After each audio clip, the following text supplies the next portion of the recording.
Hey, what's up, everybody?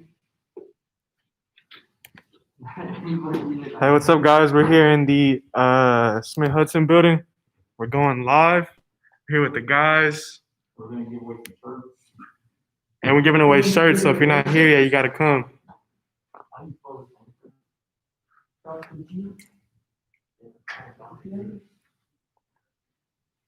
And if y'all want to see me more content, y'all gonna have to subscribe and like this channel.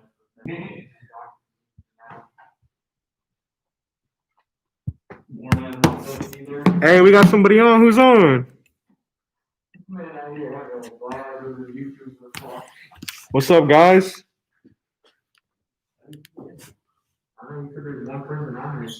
Okay, so how are we gonna do this? Okay. Introduction. So this is what's gonna happen. You can use back to the kids, right? And back to the kids. Hey, can y'all see? Yeah, life and leadership. If y'all want to talk, y'all just go live on the chat. Then okay, well, I have some questions for you. And what's how you looking from over here? And what's it how you can? Hey, what's up, bro?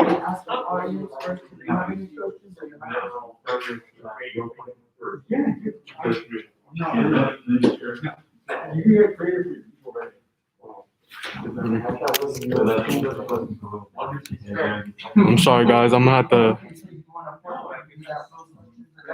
Oh, that's the weird thing. I'm not sure if Professor even have one, but like, I mean, you were pretty noticeable. I thought you were like fire.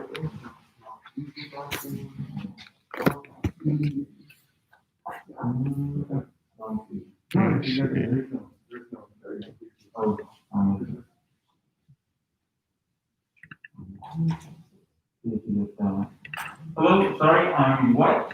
I'm Jose. Oh, good to meet you. Jesus will be. Hey, can you guys hear this? Okay.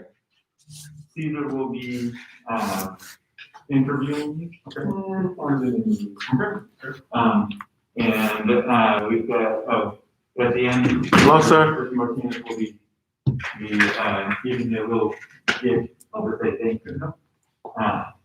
So we're all good to go. We brought some giveaways, and so guys that want them can grab them. You know, we got some books and a couple t-shirts. With the weather, I don't know how we're gonna do today. When you guys want to check the out there. I got stuff on the way over. I hope that you were here in the building. I was actually in this room, as a matter of fact. Oh, were you? I was in this room earlier today.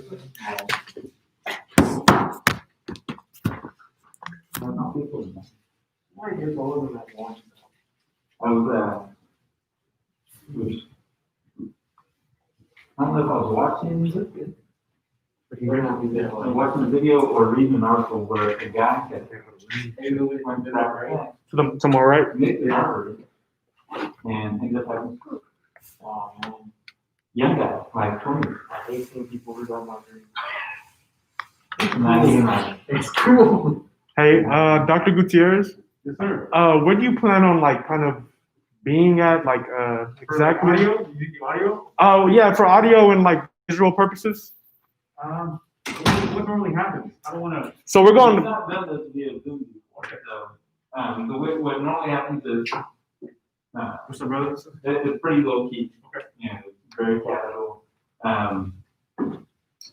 No give a brief introduction. And then we'll just kind of go into your game. Say anything that you want to share about that. And then, once you're ready, say, all right, we're going to be questions and you see the board. He'll ask you any questions that you may not have touched on. And from there, we'll open up the question and answer from anybody that's here. And then, call it good. And see, Kristen will give you thank you gifts and we'll wrap up. Okay. So the audio right now, what's that set to be? The audio, what do you need it to be? Or So depending on how many people come in, I'll probably move it a little bit closer. So if nobody kind of feels this, I'll probably move it to there. But then I might not, just depending. But I just want to make sure that it's censored. The volume, I'm not too worried about it, but you might have to project your voice on. But yeah, I'm pretty sure you're used to it. But yeah, pretty much if you kind of stay in the screen, and it kind of gives you a wide enough, from where you can. I think actually, I think you could actually bring it right up here. You're gonna bring it closer? I think we can bring it right up here, and we're not gonna worry about anything that the audience might contribute. That sounds good. Later, if there's a question, and it seems like You're moving, guys. it needs to be reiterated, like you can reframe that.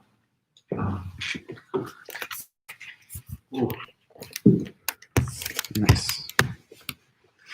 Sorry about that. And, Julio is not able to make it this evening. Yeah, he was texting me. And,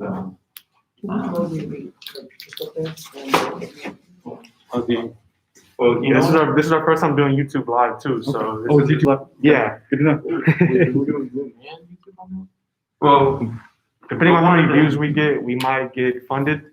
that? But I don't think. One thing equals to the stream there. Can we get y'all to sign in?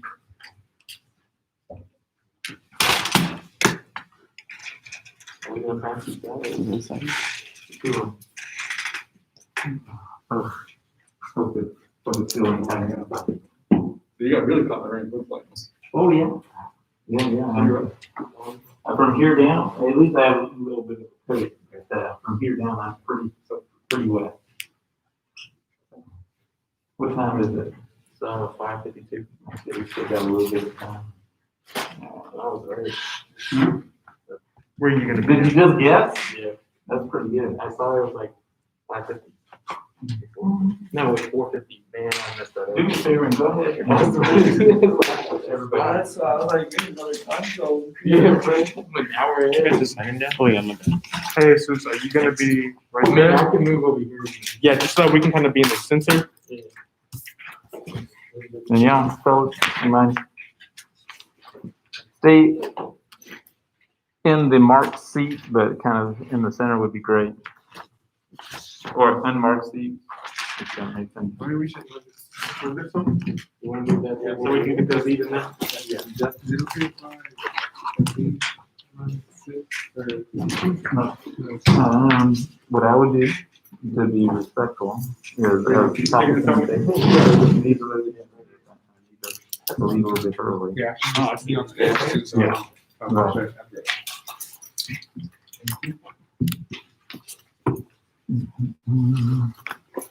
Looking good, guys, looking good. Let's kind of rotate on mine.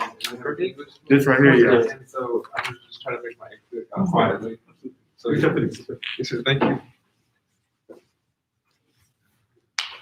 All that gel just remember.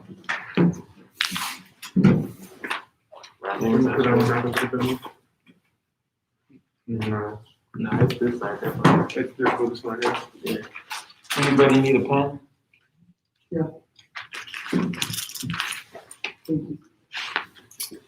Anybody need a Yeah, pen? this one. I'll take it. Thank you. Anthony, I have one. you got one? And I'm gonna do the obligatory, we just handed out. Yeah, this is looking better, bro. Hand sanitizer.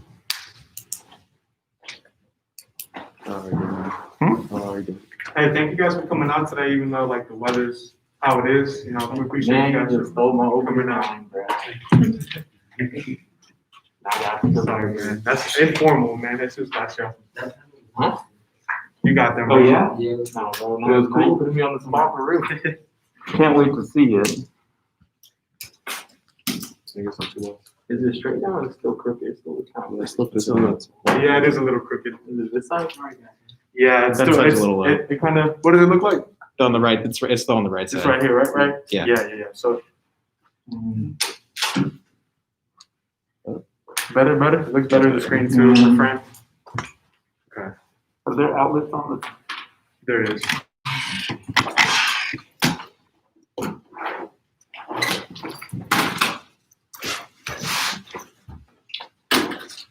So we can get the zoom up too?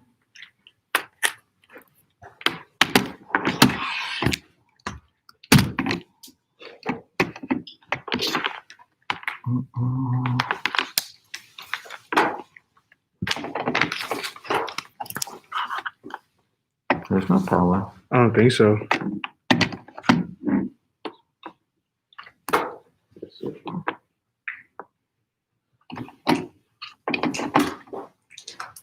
I don't think that there's any power. Hopefully. It's been on the charger all day, so. Hey, come on in. What's up, bro? I like that look of man right place. Sylvester, nice to see you. And then I think this time. Sign-ins over here. And then pass around the sign sheet, bro. Also, if you want to do a German too, you're more than welcome to do that as well.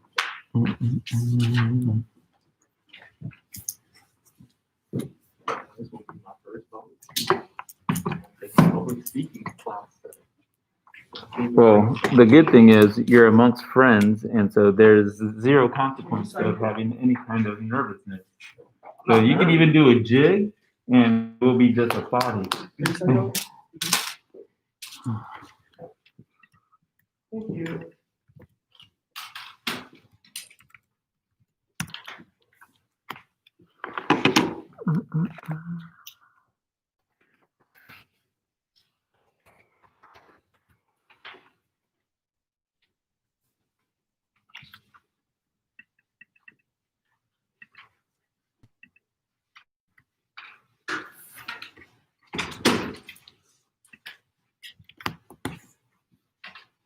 Oh, hey, what's up, guys? Hey, nice to see y'all.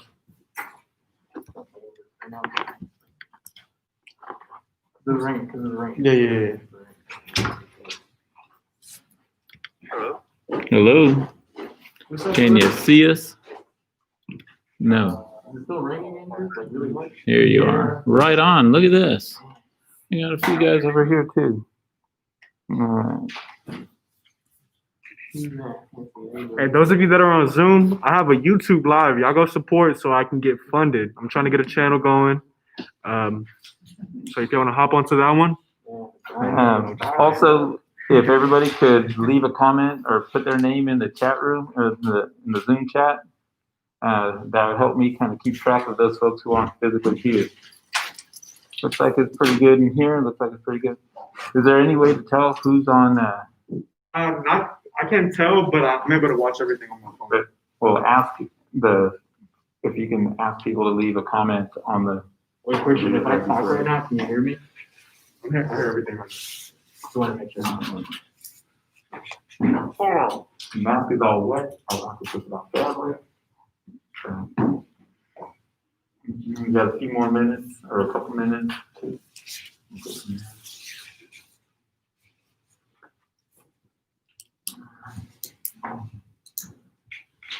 Fellas, before you leave, there's some books up here. If you don't have one already, feel free to grab one.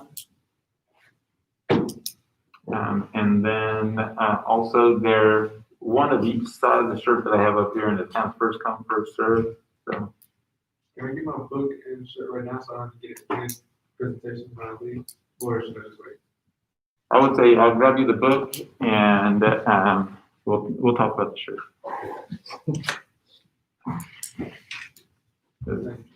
Woo! Got 3 guys on the live. Yeah, what? 3 guys on YouTube live. Man. Oh, I think you said 3,000. I thought you said 2002, and I thought you were about to get nervous. What? All The right. whole family watching? What's up? Did you tell your family? No, I didn't. To my room.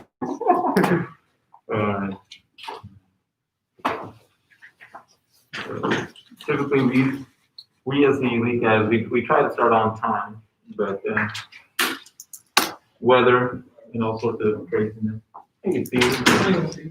Showing up. Alright.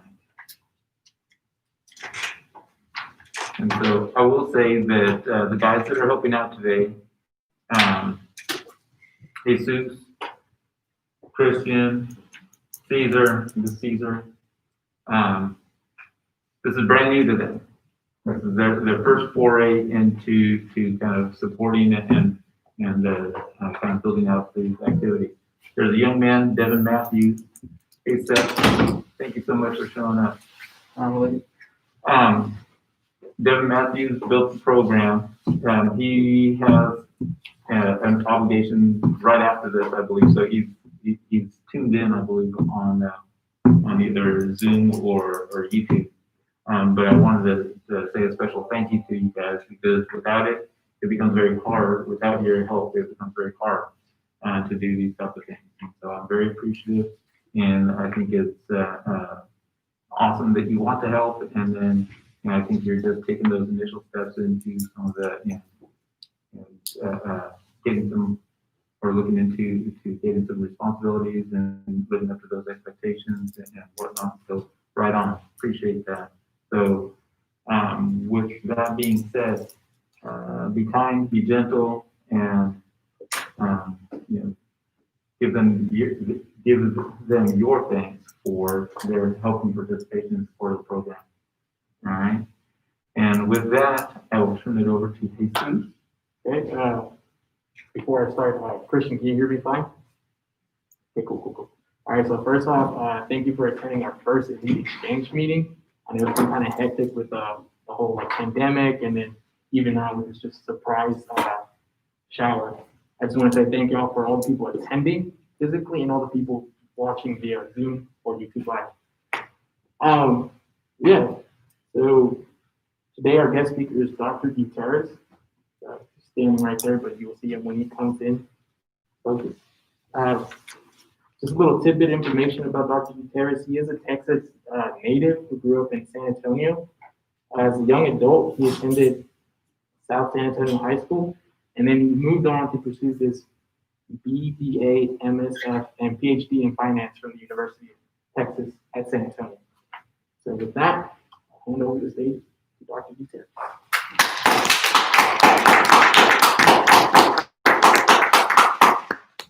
Audio okay? Good evening, guys. How you doing? Good. So I'm excited to be here. Julio is a friend of mine. He's my buddy. Like, it's not some former student. Like, I've been to his house. He's been to mine. Going to his wedding. Like, I have a connection with that young man. And one day he walked into my office, and I realized that he was pretty sharp. He was pretty sharp, like, young man. Over time, I've just developed this relationship, and he asked me if I would come and just say a few words. And when he told me about the group and what you guys stood for, what your purpose is, I thought it was amazing, right? Because you kind of look like me, right? I kind of look like you, and there's just something that's embedded within that. Here in this college, in the College of Business here at San Diego State, I'm only one of two Latino professors. Period, hard stop. There's only two of us. And we're really underrepresented as minority men out there. We're really underrepresented.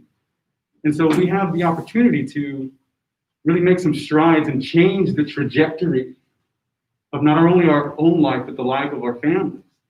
And I saw that happen to me, and it's only clear now after the fact. So as was brought to your attention, I was born in McAllen, Texas, 8 miles from the border of Mexico. I lived there my childhood. My family moved to Houston and then San Antonio, where I grew up. My parents divorced when I was 8. I was raised by a single mother who worked 2 jobs for 10 years. She was a school teacher, and she also worked at Red Lobster at nights, 5-6 nights a week, just to kind of pay the bills and take care of my sister and I had a younger sister. I know struggle. Like, me and struggle, we're right here, okay? I know poor. And it molded me into who I am today, that hunger, that thirst for something bigger and better, not just for me, but for the people that I care about. And we, as a group, very likely facing very similar circumstances. What I'm saying to you right now is probably not too far removed from what people in this room are going through. Probably half of you can relate immediately down the line with what I'm saying. And just to kind of put it into perspective, I graduated from South San Antonio High School in 1995. And here's a fact. In 1995, the Wall Street Journal listed the worst school districts in America. The South San Antonio Independent School District, which I'm a product of, was the second worst in the entire country in 1995. There's a quote, and I'll never forget it.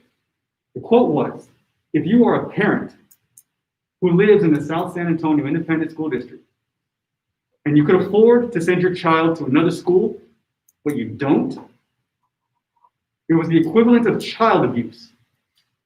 The Wall Street Journal was basically saying, like, if you send your child to this school, like, you're setting them way back, and like, you might actually like send their life on a trajectory that they can't recover from. And if you could afford to send them somewhere else and you don't, it's like child abuse. That was a quote from the Wall Street Journal in 1995. And if anybody in this room knows struggle the way I know struggle, it makes you hungry for something better. And it lit a fire under me, and I graduated high school after just 3 years. I just like, get me out of here. I gotta go find bigger and better things. But I was too poor to go anywhere except the in-city school. I never even applied anywhere else. I got into UTSA because that's where I could go, because I had to live at home and help my mother raise my younger sister and do odds and ends around the house. So, like I told you before, that I'm only one of two Latino American professors here in this college. I'm going to name some colleges. These are the institutions where the other faculty members, I'm talking now the finance faculty, which I'm a professor of. The finance faculty at San Luis State University got their PhDs from Florida State. 2 of them from Ole Miss Running Rebels, Texas A&M, University of Tennessee, University of South Carolina Gamecocks. Let me see, who am I missing? The University of Utah Utes, Oklahoma Sooners, and a UTSA Roadrunner. I am the underdog. Everywhere I've ever been, I've been the underdog. I come from the only regional school in the entire department. Everybody else got their PhDs from the flagship school of their respective states. Florida and South Carolina and Texas and Tennessee, they graduated from the flagship. And I went to the school that I could go to because it was down the street. I punched above my weight my whole life, and that's kind of what it takes. You have to be able to be willing to fight unfair and do things that maybe others don't have to do because you don't have the head start that others have. But if anybody's ever known struggle, you know fight, right? You know how to fight. And that's kind of one of my message to be, at least from jump. Because far too often, men and women that look like us, like who don't have like the same opportunities right out the gate, they're in the roadblocks and then they kind of shut down or slow down.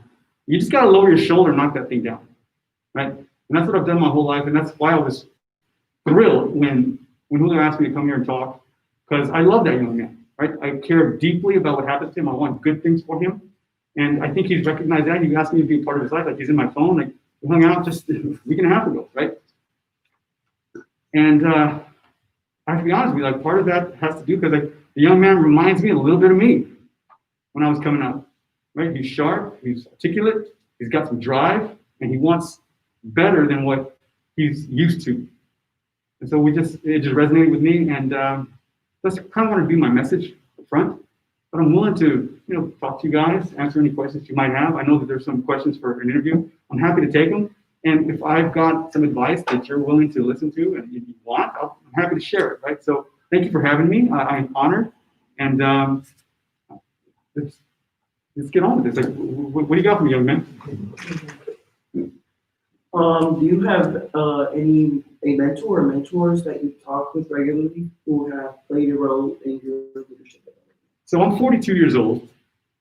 My mentors, the people men and women that I used to listen to, they're out of the game now, right? I'm now standing where they once were. And so I've kind of transitioned from having a mentor that I look up to being somebody who like looks for people who, like Julio or like anybody in this room, like So I've just shifted gears and switched roles, so to speak. There's men and women that have had a huge impact in my life, but they're out of the game now, to a very large degree. What was the most defining experience of your undergraduate career? I got academically dismissed at 17 years old. No, probation, not dismissed, probation, right? So I graduated high school after 3 years. I had just turned 17 years old. I went to college, and I wasn't ready. I sure as hell wasn't grown up enough to deal with collegiate work and studies. And so I winged it for a semester. And I didn't do so hot. I got put on academic probation. And then I had a professor who said something once to me. He wasn't talking to me, he was talking in the room.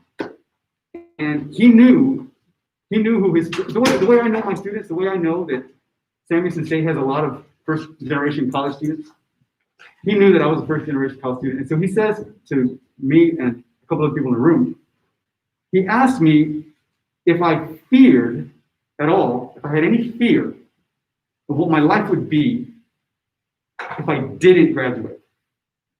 He's like, do you have any fear? Like, what happens? Like, what does your life look like if you don't graduate? And that's what resonated with me, right? So I was put on academic probation. I'm on the verge of being academically dismissed. I have a professor that says to me, like, your life might be awful. Like, if you continue down this path, like, either you fix it or you fall down, you deeper down this hole. And to me, that was the defining moment. Like, I saw my mother struggle for 15 years, and I knew I wanted a little bit more. And so, being on the verge of academic dismissal, and then somebody asking me just the right question at the right time, like, what's your life going to look like if you don't finish college? To me, that was a resonating moment, and it stuck with me, right? What advice would you give a student who is just starting their undergraduate program? We got all kinds of majors in here, I understand, right? Like, from all Sure. colleges, right? Like, there's no common thread.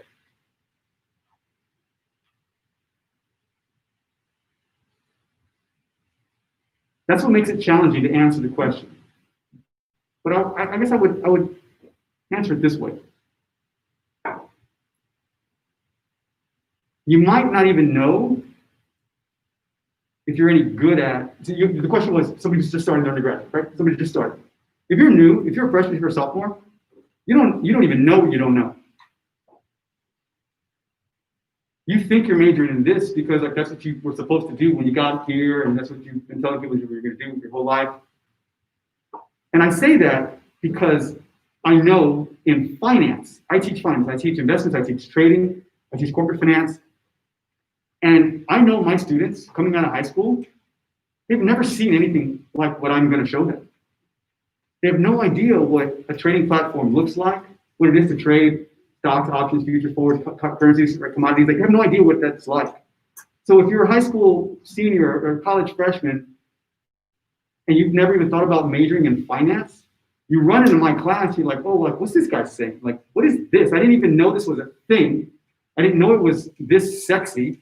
I didn't know it was this lucrative, right? I didn't know I could have my first job out the gate making 70 grand a year, if I catch the right gig. So I would say somebody who's new, right? Freshman, sophomore types, you don't know what you don't know. Keep your mind open a little bit. Then you have to consider your return on investment, your ROI. Like, are you studying something because you think it's sexy, right? Like, for example, maybe you want to make movies, right? Because it's really cool. But the probability of success is low, and the return on your investment is probably going to be really low. So if you value money, if you value what money brings, and the problems that money can solve, it might be completely different from what you think you should be doing or what you want to do. So keep your mind open and ask yourself, like, do you value money or not? I think I have a younger sister, and I always told her to do something that's going to pay her back one day, right? We have students graduating from Samuelson State owing $40,000, $50,000, $60,000. and they're majoring in something where they're very likely, based on the trajectory of their annual earnings, never be able to actually pay off that school debt. So think about that, right? What's the return on your investment for the time you're putting in here? How much money are you going to walk away owing? Just take it into consideration. Yeah. What sparked your interest in finance? I went into college with the idea that I was going to be some sort of like architect. I learned about Frank Lloyd Wright. I read some books, took some drafting classes, and hated it.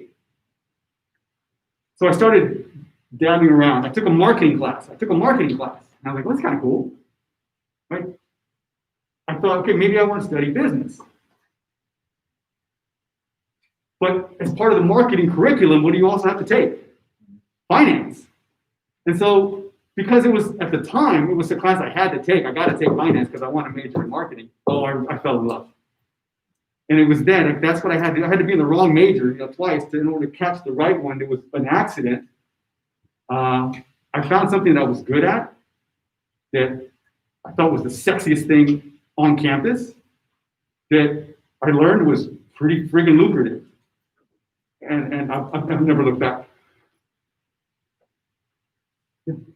What do we do when we, or what advice would you give for students after they failed? After they failed at something? You know, and I have to be honest with you, like, I'm not standing up here with a clean track record. Oh no, right? Failure is a part of the process. And I think a little bit of self-reflection. Like, did you fail? Like, did you deserve it? Did you deserve to fail? Like, did you know, if you can be honest with yourself, like, you can lie to your friends, but you know deep down whether you deserve to fail or not. Did you put in the work? Did you put in the effort? Like, did you deserve to fail? And if the answer to the question is no, I didn't deserve to fail, I put in the work, it just didn't work out. Dust off, man. Like, stand up, dust off your pants, and put your shoulder down again and give it another run, right? Like, and if you fail continuously and you're putting in the work, maybe it's just not something that you're cut out for. But I think there's a part where you have to be honest with yourself, and only you know, right? Only individually you would know if you put in the effort. I've failed many times, right? Academic probation, almost dismissal, but I just needed that something to knock me down and then wake me up and just like, Joe, grow up and go pursue this thing that's gonna make your life better. Because I tell you what, not graduating and walking out of here dismissed or just kind of walking away from college altogether, over the course of your life, you will make half of what somebody with a college degree makes. Period, hard stop. And we're talking about millions of dollars.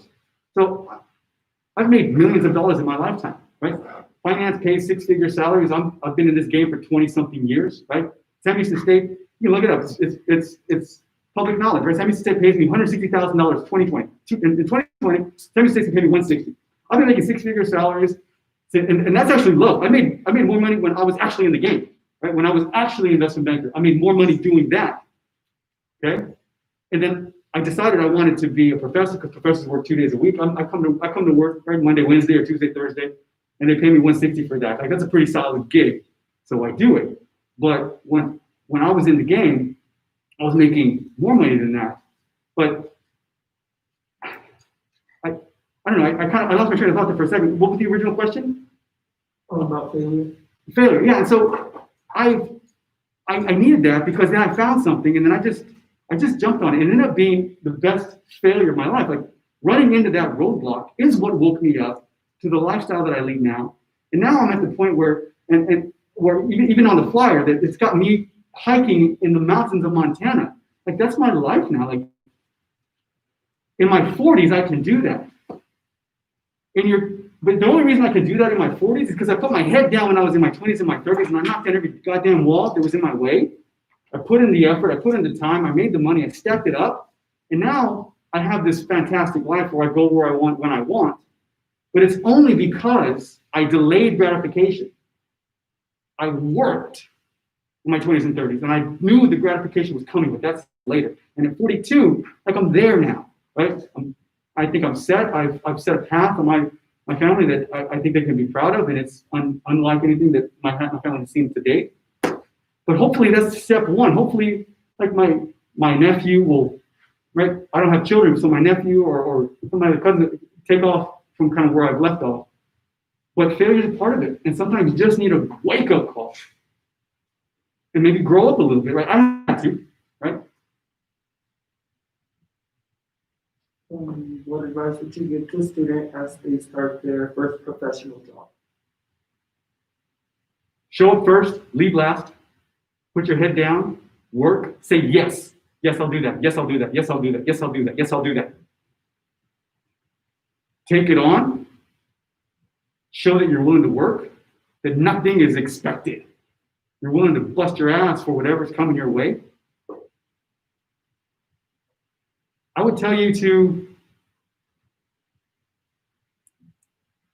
look sharp. You don't have to put on a three-piece suit, but put yourself together and go to work.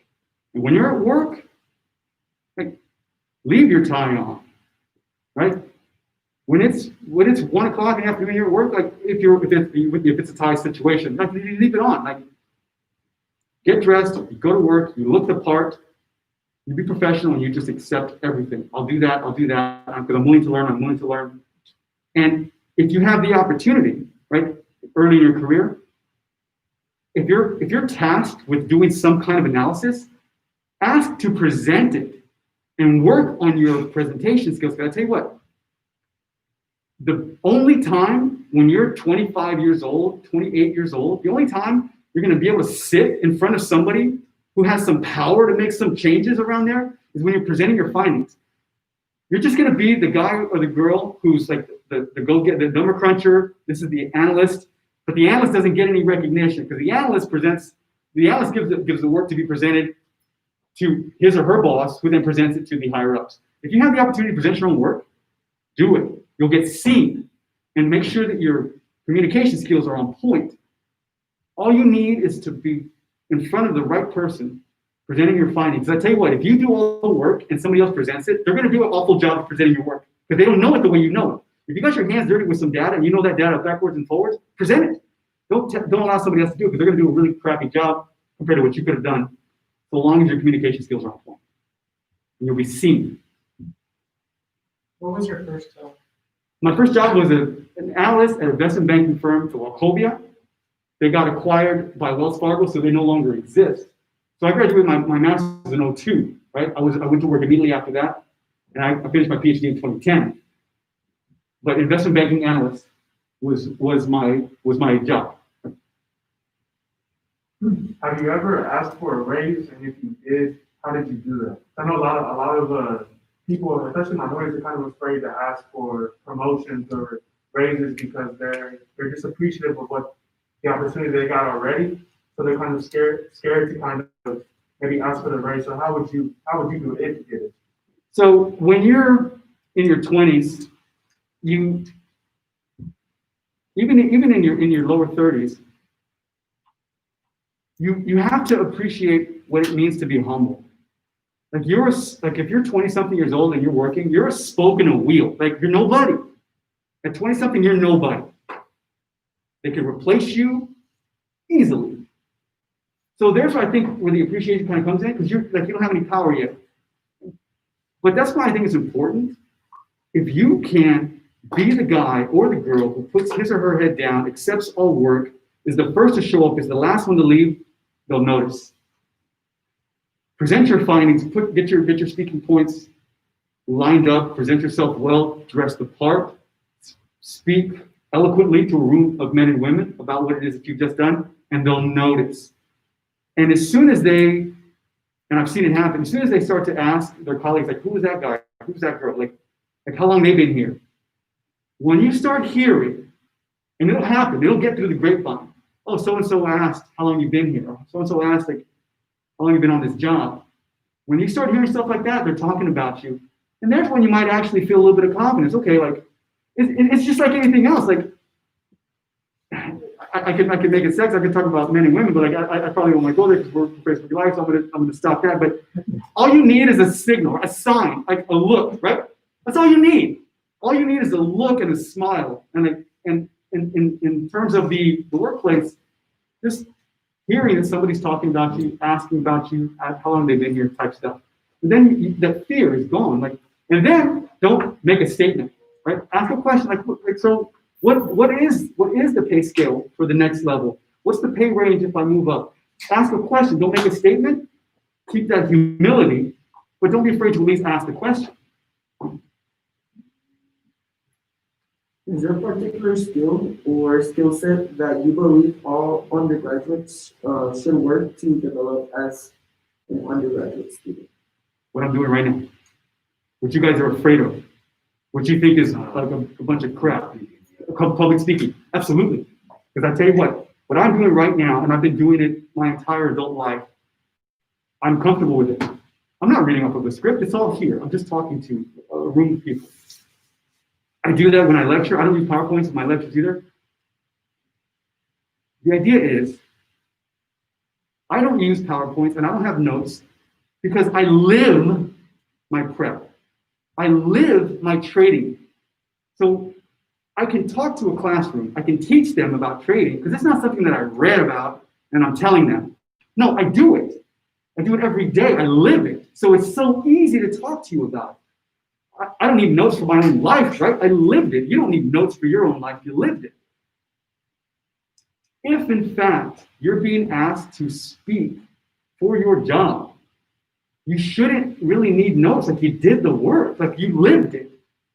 Work on your public speaking, work on being a little bit more articulate, a little bit more professional, look the part. I think it will benefit you, and I think that's a really important skill. Too few people are really good at public speaking in their 20s. And if you can be the man or woman who's great at your job, but is also able to present the findings, I think you separate yourself a little bit, right? You need the yeah, what? I was just gonna ask, what advice do you have to the seniors going into a master's program? Do you have work experience? Not yet, or what's the situation? Yeah, I'm a student assistant, teaching assistant for the physics department, Okay, and I'm starting a master's program in mathematics. in mathematics. Yeah. So it's different for business, right? When I get my graduate degree in business, it's very different than in physics or mathematics. In business, the experience matters a lot, but it might not matter as much. Maybe it's just different in physics and mathematics, I'm not sure. I say it this way. I tell my students, at the undergraduate level, I'm gonna ask you to memorize and just kind of learn a bunch of stuff. This is how life is. At the graduate level, I want you to apply all of that stuff that you learned. What you learned as an undergrad, the graduate level, like the worry about your grade kind of goes away. It's different. It's a different environment at the graduate level. It's more about what I'm learning and applying what I think I already know, and let me actually put it to work. And at the PhD level, right down here, you learn something, you apply it, and at the PhD level, you create knowledge, right? So the whole point of getting a PhD is to go create something that's never actually been created before. The application is going to ratchet up. You might have learned all these things at the undergraduate level. You're going to apply it to a much deeper degree at the graduate level. Like a lot of the quote unquote homework goes away. It's different, right? So the environment's different. You're in a room of, I don't know, probably 10 people as opposed to a room of 40 people. So generally speaking, that's kind of the difference. And everybody who's in that room, all 10 of them, they are the smartest person in the class, right? When you're in a room of graduate students, everybody is sharp. They all are. And so you have to raise your own level of performance, right? Because you might actually be the weak link in a room of 10, right? They're all sharp. I know investment banking is kind of like controversial for some people, like especially like politically speaking. How did you deal with that in the game, so to speak? So finance, investment banking in particular gets a bad rap for a lot of reasons. The way I looked at it, like, this is what was coming to me. I had been struggling my whole life. I worked my whole life, right? busted my ass. And that was the payoff, right? That was the reward. And it was money that nobody in my family had ever seen. Not that level, ever. And so I didn't apologize for it. I didn't apologize for it. I did not. I recognize that there are political arguments to be made on both sides, capitalism this, socialism that. I totally get it. I was looking out for me. I didn't worry about the politics. I didn't worry about whose toes I was stepping on. I wasn't going to apologize for my hard work and my success. I wasn't going to do it.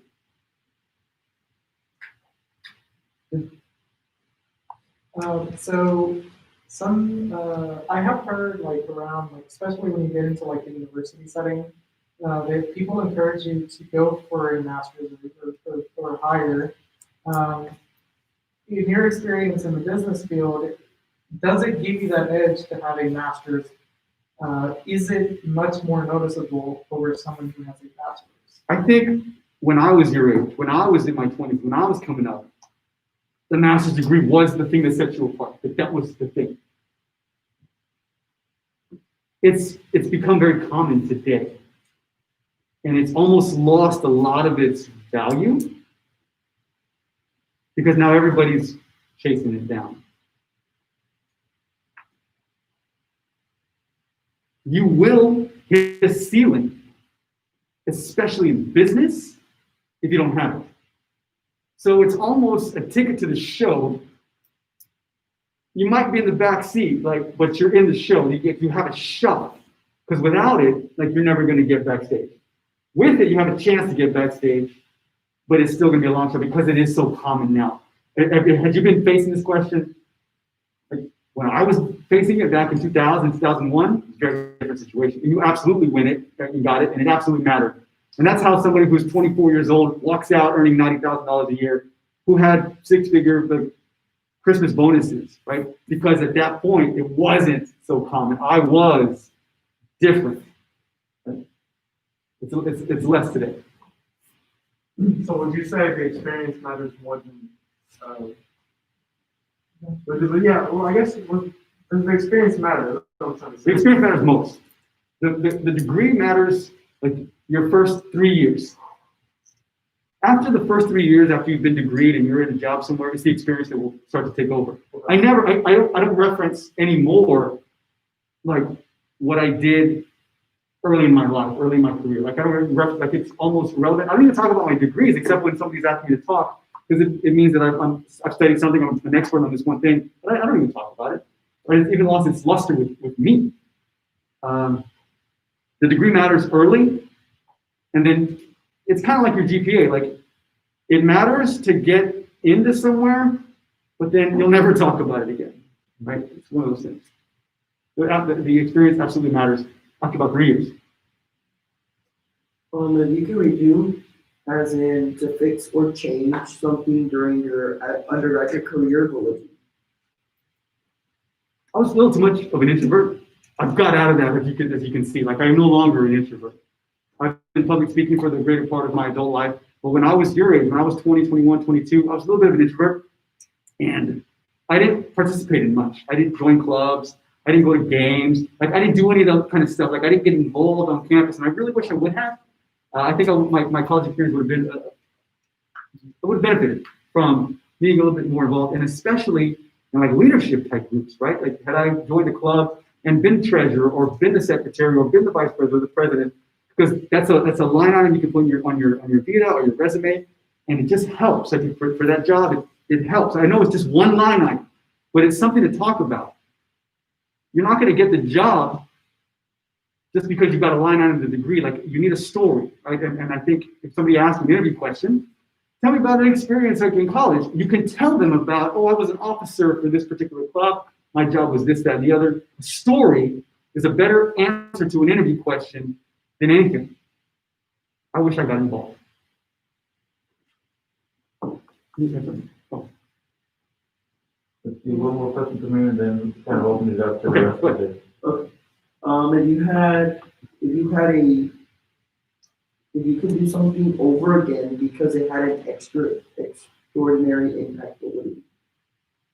something that I would do again. Yeah. Over and over. because of that email. All right, it's gonna sound, I absolutely mean this. I weigh 152, I bench 225. You would never guess it.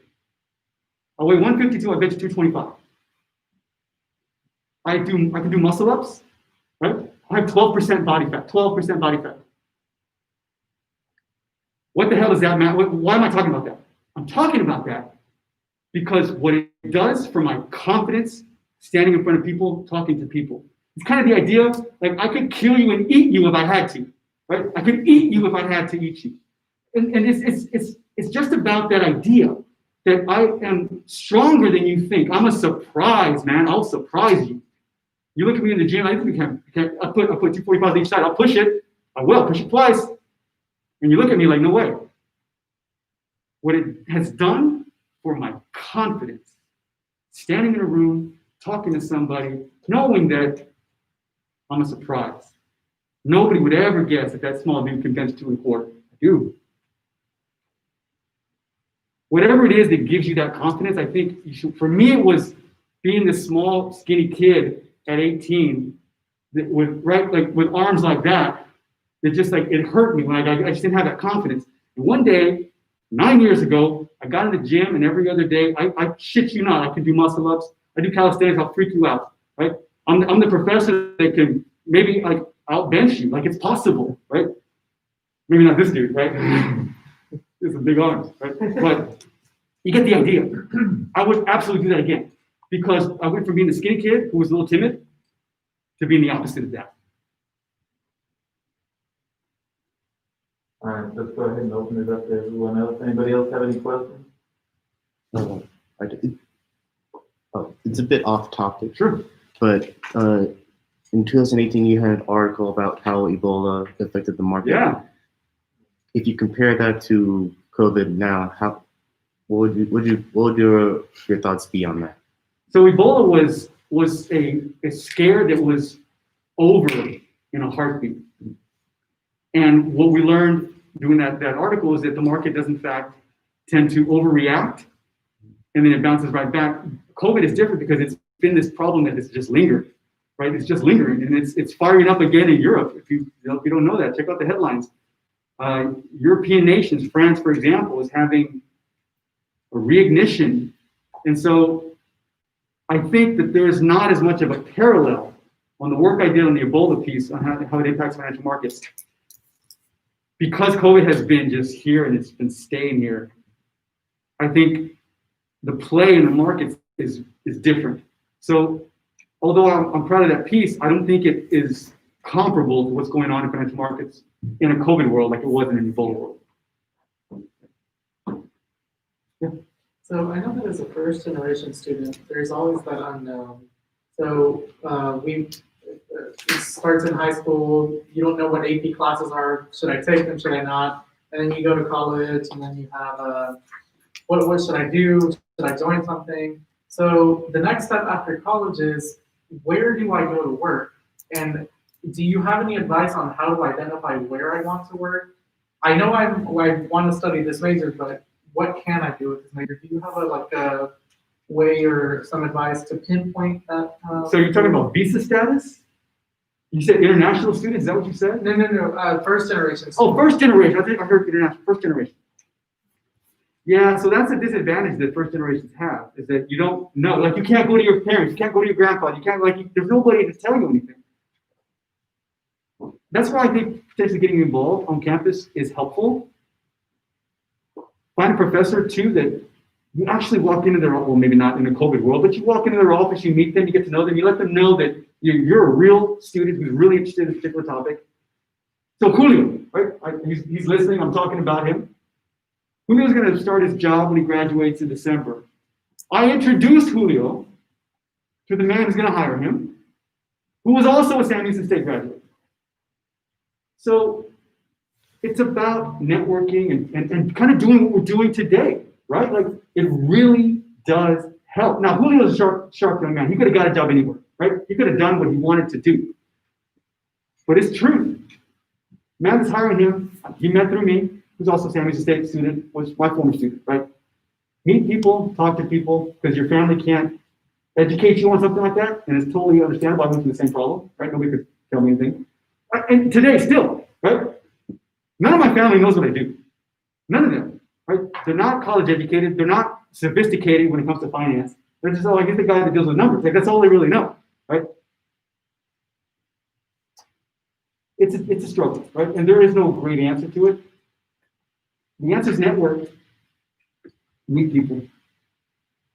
You need a hand sometimes, right? You just need somebody to like, give you a shot. You push in the direction. I guess I got one more. Yeah, sure. You know what I'm No, I'm fine. Like, you guys are. I'm good. I'm having fun. Hey, so how many seniors do we have in here? Cool. So what advice, I'm a senior as well, what advice could you give to seniors to, leaving school, and maybe if they don't want to pursue graduate school, or maybe they just want to go work, or maybe they don't know what they want to do, what could you say to them to kind of, let them know that, we've all been through it, everything's gonna be okay? What could you say? So there's this adage to follow your passion, follow your passion, follow your passion. I tell you what, man. Anybody who's ever told you to follow your passion was probably already rich when they told you to go follow your passion.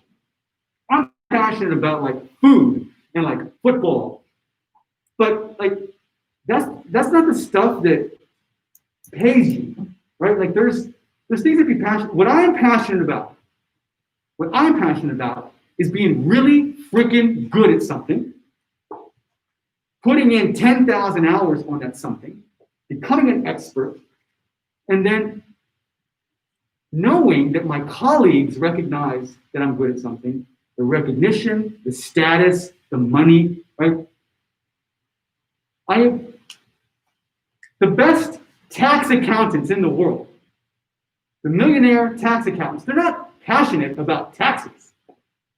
They're passionate about being the best tax accountant in the state, right? And they're passionate about having the 4,000 square foot house and 2 six-figure cars, right? That's what they're passionate about, being really great at something, and the recognition and the status and the money that comes with that. I think follow your passion is what rich dudes tell people. For people that look like us, who, if you know struggle, like I know struggle, like money matters to you. It kind of matters. Think about the ROI, right? And go chase down the jobs that allow for that upward mobility, right? The jobs that you get stuck in for 5 years and like there's no movement upwards, right? Think about that when you land somewhere.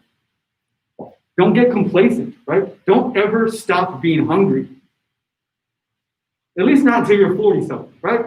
Then hang it up and take road trips. And so I gave Julio a picture of me in my truck, like off-roading somewhere. He put a picture of me hiking in Montana, right? Whatever. Like, go put in the work, stack up the money, and then when you're 40-something, then you live this amazing life, right? Because living an amazing life is revenge on the world. That's how you get revenge on the world. You live an amazing life, right?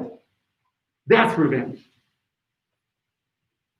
I got a business question. Okay. What's a mortgage-backed security? Wow. Come take my investments class. So it's an asset. Wow. This turned into a lecture if you wanted to.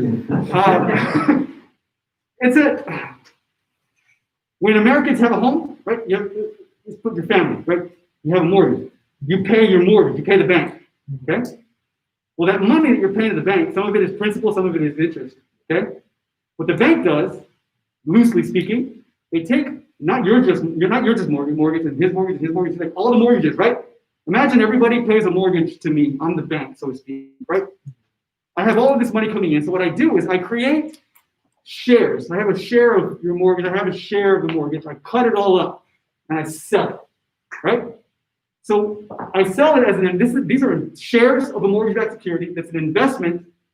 Somebody else, some dude down the hallway is buying this because it's an investment. He wants to retire and she wants to retire.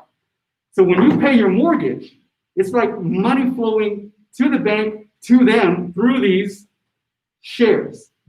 That's a mortgage-backed security. So if everybody in this room stops paying your mortgage, right? You stop paying the mortgage, the money stops, right? What happens to this investment and this investment? It goes down, goes to zero, right? Because the money stops. That's, in a really simple way, like that's a mortgage-backed security. Is that what happened in 2008? That is what happened in 2008. That's right.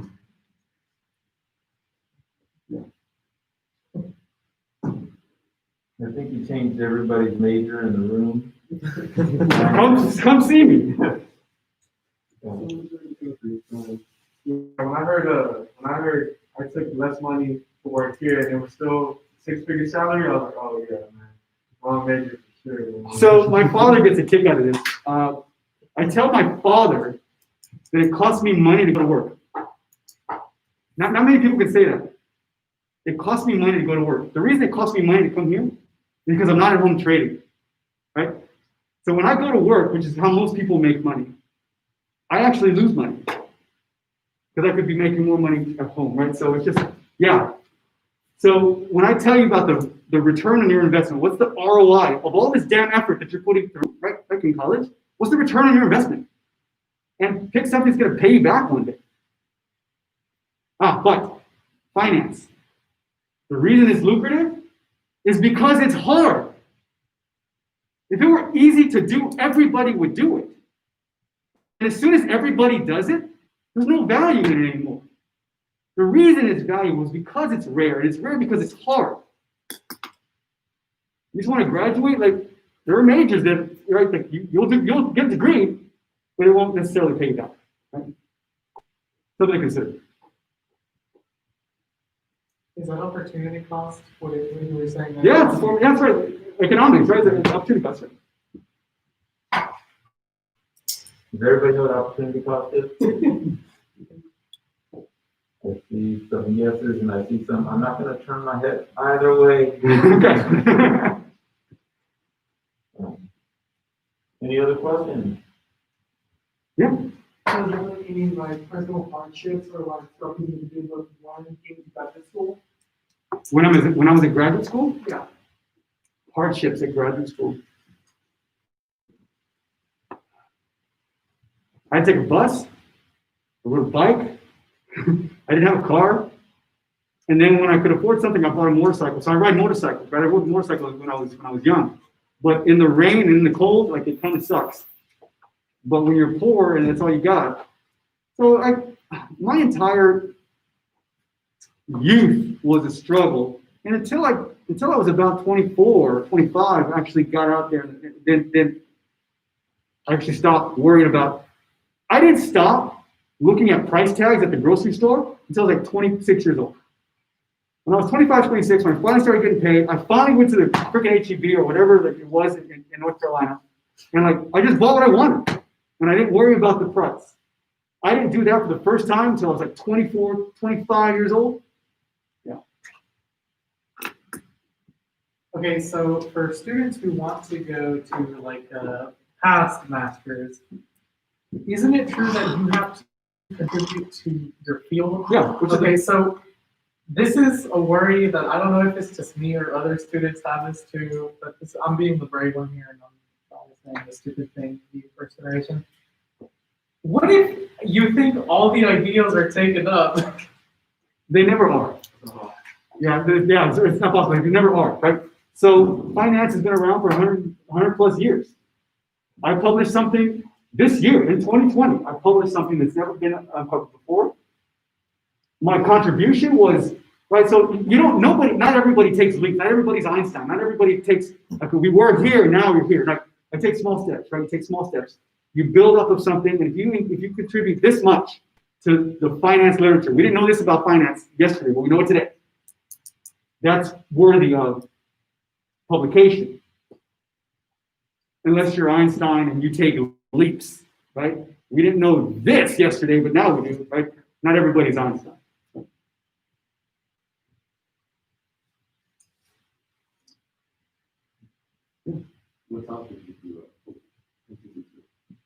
So my profession is trading, right? So I look at the return on securities, stocks, bonds, currencies, commodities, based on different economic events like we're having now, or it's an economic event, its influence on stock returns, stuff like that, right? That's my research. I always use it to spot the bubble. Say that one more time. I always use it to spot bubble, like financial bubble. I think we're in one. If you ask me, candidly, I think we're in one. The problem is you don't know it for sure until after the fact, right? But I think, as I stand here today, I want to say, yes, we are. I'll either be proven right or wrong, but it won't happen tomorrow, being proven right or wrong. It'll be months from now. And I think in 6 or 9 months from now, we'll know if today, September of 2020, was bubble territory. I say yes, time will tell.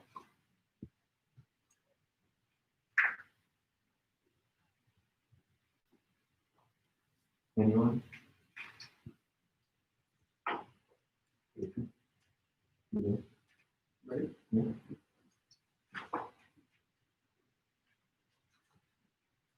We so appreciate your time. Oh, you guys have been great. I thought this was fantastic. Yeah, sure. And so we want to thank you on behalf of, or I want to thank you on behalf of the league. That's my first time doing this too, so I'm pretty excited to give you this award, man. But here's this award on behalf of the league. Thank you for your time. Wow. Thank you for your input. Here you go, boss. Thank you. Thank you, gentlemen. Thank you, gentlemen. This is going my office. It's true. Oh, yeah, that's right. Yeah. Sorry, YouTube viewers. All right, Is this someone? Who's on the floor?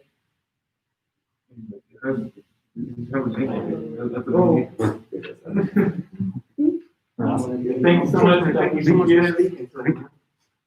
We appreciate your time, your attention, your energy. It's been fantastic. I think the guys really got something RIBBAL. this experience. Yeah, me too. It was fun. It was fun. Oh, thank you. Absolutely. Thank you for having me. Thank you for having me. Oh, appreciate it so much. I think it was fantastic. I hope everybody enjoyed it as much as I did. Are we gonna go drink or what? I think Yes. and thank you everybody for your questions and being here. I know the weather wasn't that great, so I think you guys are still showing up. We really appreciate you guys.